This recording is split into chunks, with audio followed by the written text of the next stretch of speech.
start talking about that particular matter before we move on to other subjects today. We're joined from our studios in Abuja by Vince Onyekwelu, who is a former British police officer and a governance and security consultant. Morning, and thank you for joining us today. Well, I'm looking through various articles and response about that report, and I think it's for the first time in a long time I'm seeing anger mounts over that report, different shades of response. We'll come to that in a minute, but let's get your impression about that particular report by Amnesty International. Hi, thanks all, and hello, guys. Good morning, all. Obviously, I believe that most people across the world has a lot of respect for Amnesty International, and I believe that the world is a better place with Amnesty International than without them.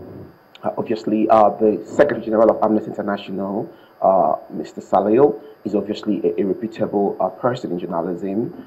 Himself, even his dad, VT Rajshekar, who is the founder of the Dalit Voice in India. Obviously, this is a family that is very strong about the issues of human rights.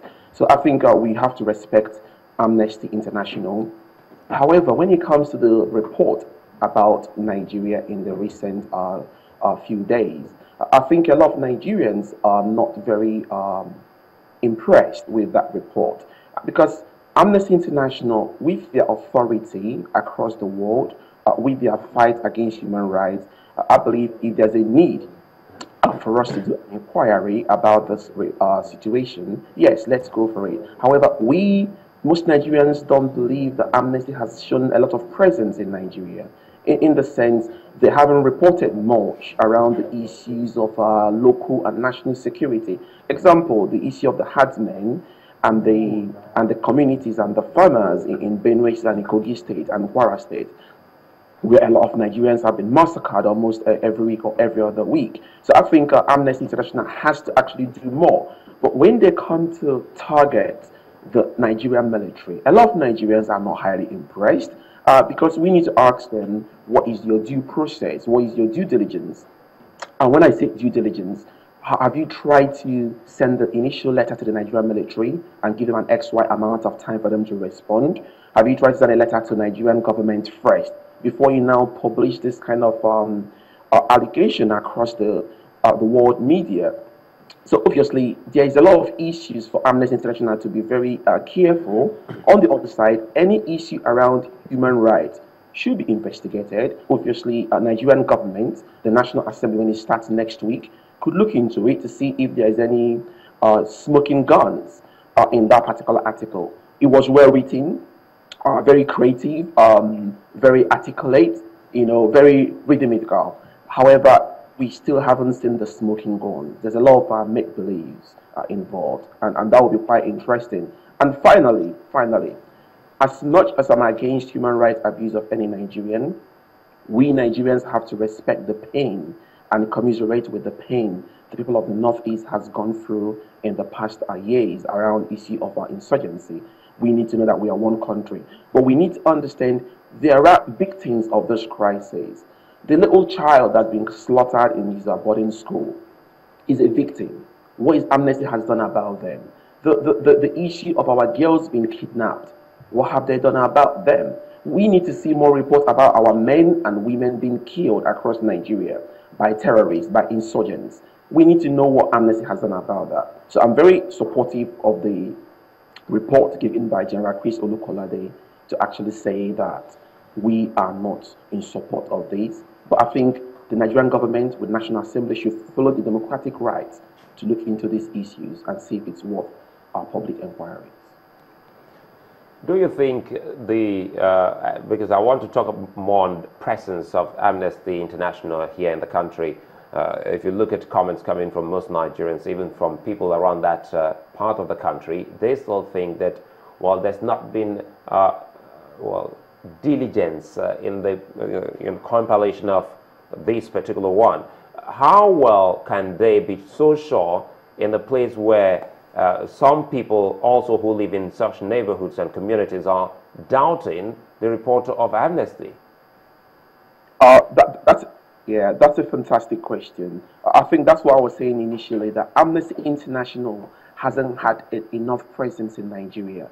We haven't felt their corporate social responsibility in Nigeria. We haven't felt their pulse. And so a lot of Nigerians are asking questions: who is Amnesty International?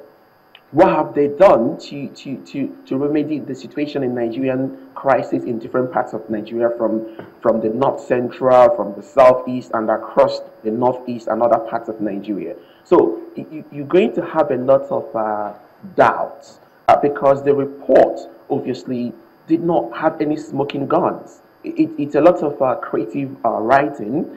If there were smoking and damning evidences, that could have helped a lot of people to come on board with Amnesty. But as I said to you before, we still need to look into the Amnesty International allegations. We cannot just overlook it, because the issue of human rights abuse is very important across the world. But we need to encourage Amnesty to show more presence in Nigeria, to get involved in corporate social responsibility, to talk about issues of the killings of Nigerians every day by the terrorists. So it wouldn't sound like there's a school of thought that is now arguing that if Amnesty International are actually pro-Nigeria or against Nigeria. I think they need to look at their profile, their public relationship with Nigerians, so communities can respect them more when they come up with this kind of allegation against our gallant Nigerian military and security services.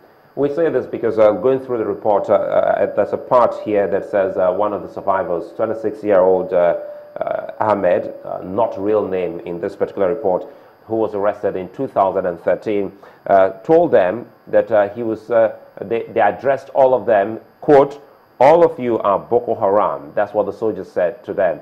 And so many of them didn't make it alive. In a place where it has always been difficult to recognize or identify who Boko Haram is, how are we sure, or how is Amnesty, I know you're not Amnesty, these are some of the questions people are asking. How sure is Amnesty International that these people, well, that have come up to give them information are not even Boko Haram? Fantastic, fantastic. You see, that's why I was talking about the issue that Nigerians don't feel Amnesty International as an international community. And now, when it comes to the people that have been given this kind of evidence, now, if we're looking at evidence-led investigation, obviously, how do we verify that these persons are, number one, are not Boko Haram sympathizers? Because when you come into terrorism, you have the sponsors, the sympathizers, and even the soldiers, and every of them have a role to play in the world of terrorism. How are we sure that those people giving this evidence are not members or family members or sympathizers of Boko Haram? That's number one. Number two, the lack of national identity system in Nigeria. How are we sure that these people are actually Nigerians? Because anybody could have come from our neighboring countries, from Chad, from Niger, and claim that they are Nigerians. There's no way, because most people from those neighboring countries can speak one or two of our Nigerian languages. So easy for them to come in and say, I'm from this state of Nigeria, I speak their language, and listen, this is what Nigerian army has done to my people. How are we sure that these people are actually Nigerians? So as much as we're looking at this issue, we have to ask ourselves the questions: why has Nigeria not yet to have a national ID from birth to living to death, so you can tell that this person is truly in Nigeria? Just going a bit off subject, back in the days in Europe, you get a lot of non-Nigerians committing crimes, and when the police arrest them, they just say, I'm a Nigerian. Because they haven't got any identity system on them, the police believe that Nigerians normally do this kind of crime. So back in Nigeria, we need to look at how do we authenticate those people that Amnesty International are saying that are giving them evidence. Who are they? Are they Nigerians? How do we verify? There's no system. So when we ask questions about, we've got the BVN, the bank verification number, it's a biometric database. We could have used that. We've got a driving license, biometric, we could have used that. We've got national passport, biometric, we could have used that. We've got the PVC, biometric, we could have used that. We've got even the NIMSA one now, we could have used that. So we've got loads of databases that are biometric that we can use to verify. Look at the card readers, the work we did during the elections of this year. We could easily have a card reader system that if you put your finger, your thumb on it, you can verify who you are, where you are from Nigeria. We need to look at basic security issues in Nigeria, and that starts from identification ability of who is a Nigerian. Secondly, you talk about our borders. We have porous borders that a criminal can just move from Kano State into Adamawa and disappears across the border and can come back 2 weeks' time to commit another crime. So these people, this 26-year-old man, who is he? Is he a Nigerian? Nobody can authenticate that. Nobody can verify that. We need to change about these stuff. All right, Vince, just give us a minute. We'll take the headlines now, but we'll come back to you and get more from you about this Amnesty International's report. Well, Nata is standing by with a look at the headlines now. Morning, Nata.